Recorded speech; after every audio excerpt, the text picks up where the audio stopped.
All right, what is up, Utah fans? This is Joseph back with the Utah Utes Football Digest. And tomorrow, the Heisman Award winner for the 2024 season will be awarded. And this is going to go down and as one of the clearly most controversial Heisman picks yet. It is really, there are two guys that I think everyone is, it is, the divide is huge. There is one guy that everyone thinks should win and another guy that everyone else thinks should win. So we're going to break them down, guys. We'll talk about all four guys, some more than others, why they deserve to be the Heisman winner or don't deserve to be the Heisman winner, the good and the bad. We'll talk about it.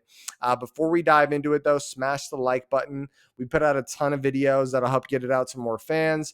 Also, comment down below, who do you think should win the Heisman and why? I'm going to rank them last to first is who I think should win the Heisman. And I would love to hear your rankings, fourth through first, on who you think should win the Heisman. And also, if you haven't already subscribed to the channel, we put out a ton of Utah Utes football content, but also just a lot of football content in general. So if you're into it, make sure you stick around. And I'd love to hear your thoughts on what we should talk about next. And on that note, let's go ahead and dive in and break down the Heisman finalists. Okay, guys. And when you talk about a player that has seen the most success this year, and that's probably the number one reason why he's here, that's going to be Dylan Gabriel, guys. The Oregon Ducks are the number one team in the country as we head into the college football playoff. They have a first round bye. They look awesome, right? They really do. And Dylan Gabriel has led that team and looked very good doing. And I want to be clear about that. Dylan Gabriel has had a special season and probably underplayed a little by some of the amazing players that are in this Heisman race. So Dylan Gabriel is coming in at number 4 for me, and I just want to explain why. So 3,558 passing yards, 28 touchdowns, 6 interceptions, and a QBR of 86.5. All spectacular numbers, super impressive stuff. I mean, and Dylan Gabriel has really made a name for himself and should, in my eyes, be a pretty high draft pick this year.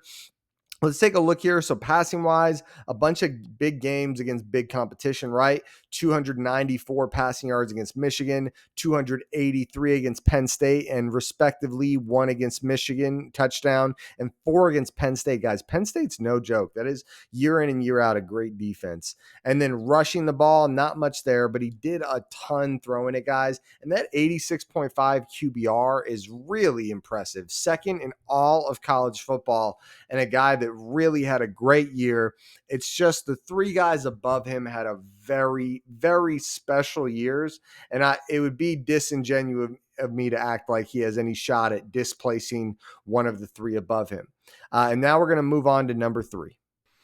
Okay, guys, and coming in at number 3, we have Cam Ward. Cam Ward had a super special, super impressive season at quarterback, guys. Take a look here. So 36 touchdowns, 7 interceptions, 4,123 yards.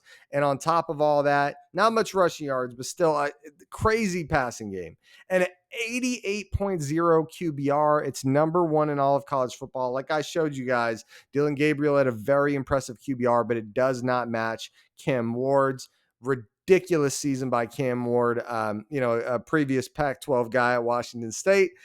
So like to see him repping well for the Pac-12. And, Dylan Gabriel's Pac-12 too, but a little different where Oregon was OA, or I guess Dylan Gabriel wasn't Pac-12 last year, so that doesn't matter. Anyways, really special year by Cam Ward and ridiculous numbers, right? The numbers are very impressive and very special.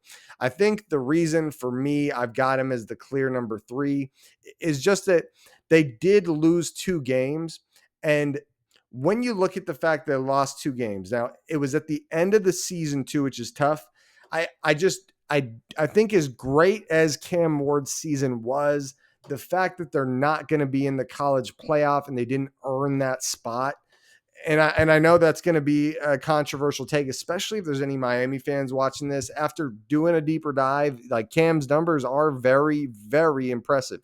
But I got to be honest with you, the fact that they didn't make that college football playoff, not Not that everyone on this list made the college football playoff above him, but it as the quarterback, I think it is a big factor. And you look at one of the games where he lost 28-23, right? He had a good to very good game, 348 yards, 3 touchdowns. But hey, Heisman winners win those games for their team. Just being real about it, right? Just being real that you got to win that game. And against Syracuse too, they put up a ton of points on offense, but did not come away with the win. Had they'd be in the college football playoff, and I think there'd be a stronger case for Cam Ward to be a little higher. But incredibly special season. I think Cam Ward will be drafted very high, and I think he's going to be, he's going to be a top 10 pick for somebody. I'd be shocked if he's not. Okay, guys, and so we are about to break down the two Heisman finalists. I'm sure, a lot of you guys knew who the top two were going to be. But these are going to be the top two guys. And I know there's going to be a lot of takes. So I want to hear what you guys are thinking in the comments. Before we dive into it, if you're still watching at this point, smash the like button. Comment down below. Who are your top four? At least rank these next two. I know this is where everyone's disagreement's going to be. I want to hear what you're thinking. Subscribe to the channel if you haven't already. Okay, no more waiting. Like the video. Let's break down the top two. Okay, everyone. So here it is. Coming in at number two, we have Travis Hunter from Colorado. Travis Hunter had an amazing year, one of the most special two-way players we've seen in a long time. Won the Bolitnikoff Award. Really, really awesome year for Travis Hunter. You can see here 14 touchdowns, 12.5 yards per catch, 1,152 yards. Really great stuff, guys. Let's see here. Let's see if we can pull up his stats. His stats are kind of weird because he has defensive stats. He has rushing stats, receiving stats, a lot going on. So right here, guys, if you guys aren't aware, if you've been living under a rock, Travis Hunter was a superstar out of high school, goes to Jackson State to follow Deion Sanders as a two-way player, continues it at Colorado for 2 years, and had an amazing year this year as a two-way player, guys. He's playing offense and defense, wide receiver and corner in, Deion Sanders-esque. So on defense, 31 tackles, 11 pass deflections, very good stuff there. 4 INTs. That's very impressive. That's a good season, a good to very good season just on being a DB. And then you go up here, guys, as a receiver, 14 touchdowns, 1,152 yards. Seriously, great stuff. Total 18 touchdowns. I mean, the guy had a very special year, and I think watching him, it's hard to argue that he's not up there as one of the most talented players in college football. You do have to factor it in, guys, that both positions he was playing at a very, very good level, right? I think where my number one decision is, and I'm not gonna talk about the other guy yet because the other guy had a special year, and I'm gonna talk about him. I'm not gonna talk about him yet. I want to stick on this guy because I think that's where the conversation gets muddied is people act like one or the other doesn't deserve it. Like Travis had a great year and had A- B+ grade at wide receiver and an A- B+ grade at corner. But my thing is, as impressive as that is, it gets you the number 2 spot on my list over Cam Ward, who I really think should be more in that top 2 conversation. Seriously, he had a very special year. But I think overall, you got to count Travis Hunter's year better. And the reason I can't count Travis Hunter's year over the number one guy who we're about to talk about is just because neither position was elite. They were both very good, like some of the better guys. And like he played those positions just as well as, the top 20 at that position. Either one, take it, right? Top 20, top 15 in college football.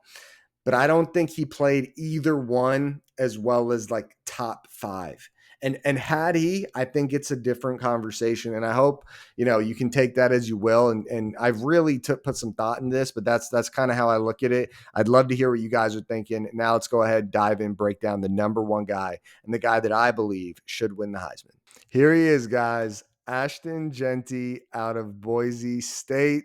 Oh my goodness, what a year. Look at this, guys. 344 carries, 2,497 rushing yards, 29 touchdowns, and 7.3 yards per carry. And just to give even more context, guys, 344 carries. That's close to, that's almost like 30. It's like 28 carries a game, something ridiculous like that. Let's see. How many games did he play? I think he's played 13 games this season. 1, 2, 3, 4, 5, 6, 7, 8, 9, 10, 11, 12, 13. So 13. Let's pull out the old calculator. 13. So 344 divided by 13. Yeah, 26.4 carries per game. A ridiculous workload, guys. And game in and game out, just put the team. I mean, guys, almost 27 carries a game. He is putting the team on his back and making it happen, and had the second most carries in FBS. Check the stat, but I did read that he had the second most carries. It's a crazy number. And 29 touchdowns. 29 touchdowns. And sure, the numbers are a little inflated overall because the team got put on his back. But damn, guys, 7.3 yards a carry when the team's on your back. How is that a negative, right? That's a positive in my book. A crazy impressive season for Ashton Jeanty. Now, the knock and the reason some people are going to say Ashton Jeanty does not deserve the Heisman is this. He's playing in the Mountain West Conference, and the competition is a lot easier, right? Georgia State, or Georgia Southern, Portland State. That's not FBS, but still Washington State, San Jose State, Nevada, right? Those are easier teams. But look at this one, guys. Oregon, one of the best teams in the entire country, 25 carries, 192 yards, and averaged 7.7 yards a carry and 3 touchdowns. So the time he did get to play an elite team as a running back, he got his team that close to winning the game against the most, like arguably the most talented team in the country. 37-34. That game was razor thin. I remember at the end of that game, everyone was questioning, is Oregon even that good? Right? Like, I mean, Boise State took you to the wire, and then it turns out, oh no, Boise State's just freaking fantastic because of Ashton Jeanty. Everyone knew Ashton Jeanty was very good heading into this year, but I don't think anyone expected what we saw from this kid. Crazy impressive year, crazy impressive kid, and I'm excited to see just how special Ashton Jeanty can be. I expect him to be, late first round, early second round pick, and I think he had a heck of a year. And I think anyone that thinks Travis Hunter should get the Heisman Trophy over him, I think you got to ask yourself at that point, how much can you possibly knock someone for being G5 instead of P5, right? G5 instead of P5. I don't know if I said FCS earlier. Just making sure I understand the difference. Because he's G5, which means he's playing lesser talent. But still, guys, I mean, how much more special of a season could this kid have had to earn your vote for the Heisman? I think he deserves it. I hope to see him be the winner, guys. I'm going to get out of here. Smash the like button, comment down below, give me your order and why, and subscribe to the channel if you haven't already. I'm out. Go Utes.